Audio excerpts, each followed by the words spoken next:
O prémio máximo da noite é colocar perguntas aos nossos convidados. E para isso basta escrever a pergunta mais criativa na nossa linha do WhatsApp e eu aviso quando for o momento. Esta noite será uma autêntica epopeia com a melhor música, os jogos mais divertidos e, claro, os convidados mais especiais do continente. Isso está mais do que garantido, por isso junte-se a nós ao longo de todo o programa. Torna Marquês à mata escura, solar do quinto avô arcedíaco, que da mãe Marta, por seu negro afago, em preto fez cair sua aventura.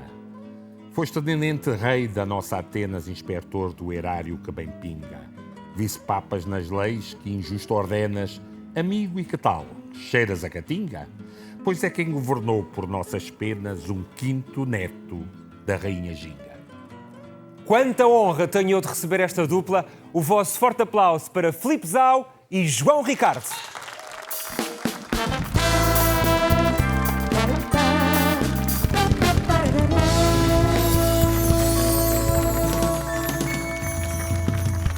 Bem-vindos, sejam mesmo muito bem-vindos. É um gosto voltar a ver o Filipe. Muito bem-vindo, João. Este que é um excerto deste livro Marítimos, acabado de sair. Quem são estes marítimos que aqui traz no livro? Ora, os Marítimos era uma agremiação aqui em Portugal, dos anos 50, que acabam por ter uma participação política relevante na independência dos países africanos.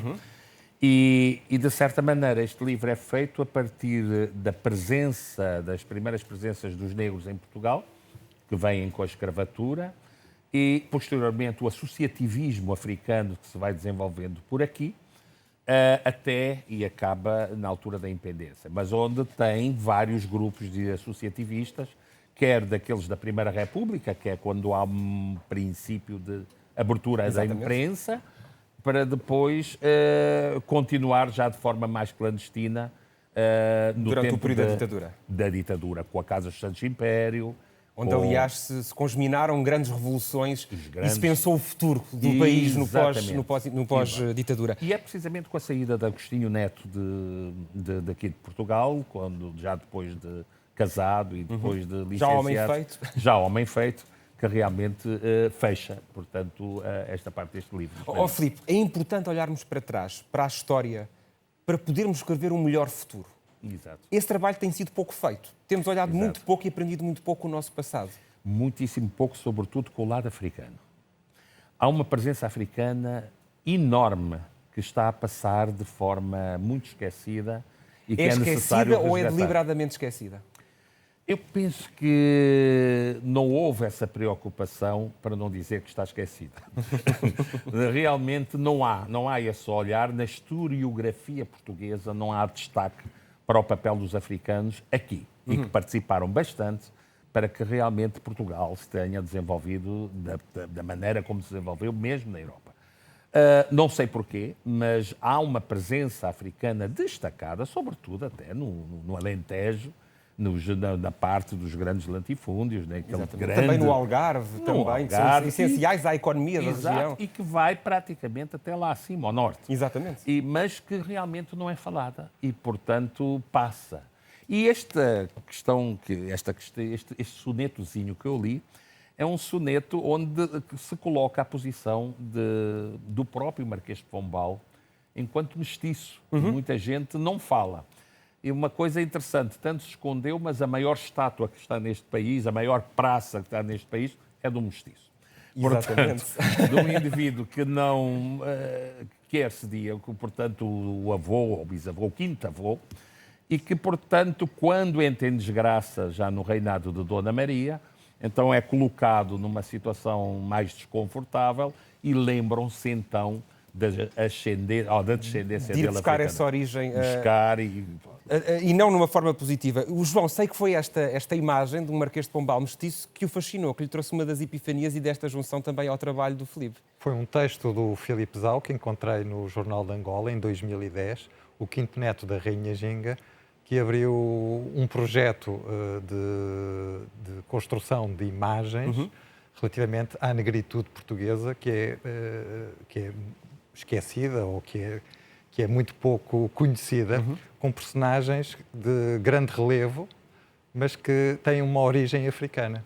E daí a criar esta sinergia para este Marítimos, onde as fotografias do João fazem parte integrante desta obra, foi um processo que logo lhe apeteceu contactar o Filipe, perceber que queria trabalhar com o Filipe? Eu sou o editor da obra e, portanto,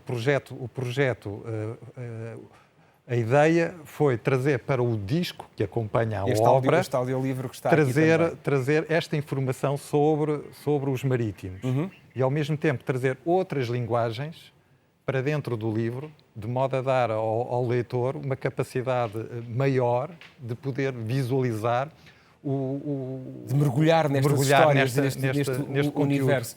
Um livro acompanhado de uma boa banda sonora, ou neste caso uma banda sonora que faz parte de um livro, torna-no uma obra ainda mais completa. E foi esse também o objetivo de chegar a mais pessoas, porque muitas das vezes sabemos que os livros às vezes são um obstáculo para chegar ao público, infelizmente. Nós temos aqui duas situações. Um é o público de Angola, o outro é o público de Portugal. Vão ler a obra de forma diferente. Exatamente. Para Portugal, nós queremos mostrar uma outra Angola que é muito pouco conhecida. Uma Angola culta, que trabalha em termos musicais, em termos de desenvolvimento de pensamento. Grandes criadores intelectuais. De investigação, que é o caso do Filipe Zau. Exatamente. E para Angola é mostrar que é possível fazer as coisas bem feitas. E que isto dá trabalho, não aparece. Sim. Há aqui muita investigação. E que é importante misturar estas linguagens diferentes para conseguirmos trazer um maior número de pessoas para a leitura, porque a leitura é um processo muito importante para a construção do país e para o desenvolvimento da sociedade em Angola. A Filipe, não resisto a perguntar, a música dos Filipes, tanto sua como do Filipe Mukenga, maravilhoso Filipe Mukenga, fazem parte da história comum e da história de Angola. A música ajuda-nos a pensar e a construir uma identidade, mas pode também fazer-nos olhar para o futuro. Neste momento, que música terá o futuro das relações entre os países que falam a língua portuguesa? Eu penso que a música, né? A música, como quem diz, não é? Como é que será o tom das nossas relações futuras? Eu penso que sim. O tom acho que vai ser um tom agradável, como sempre foi.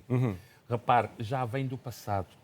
Este tom já vem da Casa dos Santos Império.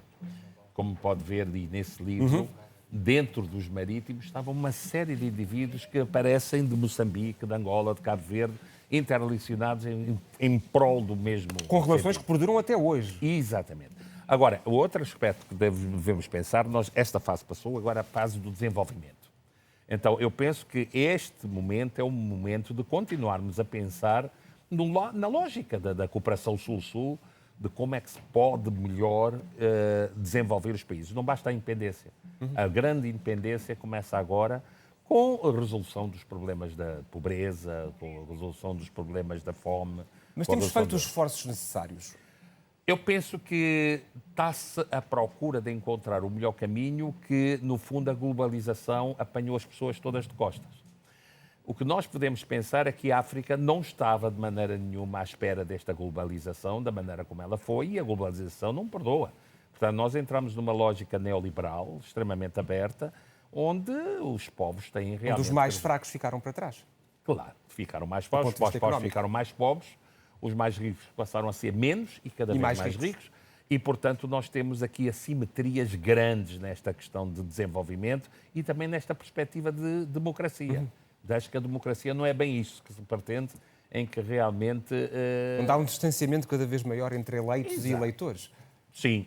Bom, nós estamos a ver não só isto, mas pior. Estamos a ver africanos hoje em dia a morrer aqui no Mediterrâneo, a correr para a Europa para arranjar de uma melhor comida, vida. Portanto, há aqui coisas que têm que ser muito bem repensadas, tem que se encontrar uma estratégia diferente. E eu penso que esta estratégia da globalização não permite que se olhe de maneira diferente para coisas que são vistas da mesma forma. Há que olhar cada coisa de acordo com o seu próprio contexto. E a África são países muito novos. Cada um com o seu contexto, também muito diversificados entre eles. Não tiveram tempo de dar o salto, aliás, não foi só em África, mas nós sabemos também, alguns países da Europa tiveram esse problema e da América Latina. É o caso de Portugal, por exemplo, que ainda está a fazer a sua integração europeia lentamente. João Ricardo, do ponto de vista cultural, e pegando precisamente neste trabalho, Faria sentido pensar numa opereta como esta a pisar palcos em Luanda e em Lisboa e nos outros países todos? Isto é possível de executar? Não sei se é possível. A nossa ideia é que isso se possa realizar. E foi um dos primeiros temas de conversa, foi exatamente esse. Era como é que era possível trazermos aqui para Lisboa estes sons cantados em palco. Estão mais perto dessa execução? Vamos ver, porque também estamos a sair de um processo novo para todos, que é este problema da pandemia. E, portanto, estamos a reorganizar-nos, a pensar como é que poderemos realizar esses sonhos, esses nossos sonhos. E nesta edição, neste encontro de sons diferentes, percebeu que temos muitos sons em comuns? Ou seja, esta história de que há pouco falava com o Filipe, ela está completamente refletida também nos sons que se escutam nos dois lados do Atlântico e também nos dois hemisférios. Ainda hoje perduram essas influências? Eu penso que sim, porque a presença portuguesa em África foi muito grande. A presença africana aqui neste espaço da Europa, neste pequeno território dentro da Europa, também foi muito grande. E portanto, acho que há uma influência e há uma presença que se sente. E que deve ser ainda enaltecida e deve ser também aprofundada. Eu penso que sim, porque isso faz parte das relações dos povos e é um património que deve ser valorizado. Eu queria aqui também chamar a atenção desta relação entre o grupo luso e o grupo banto.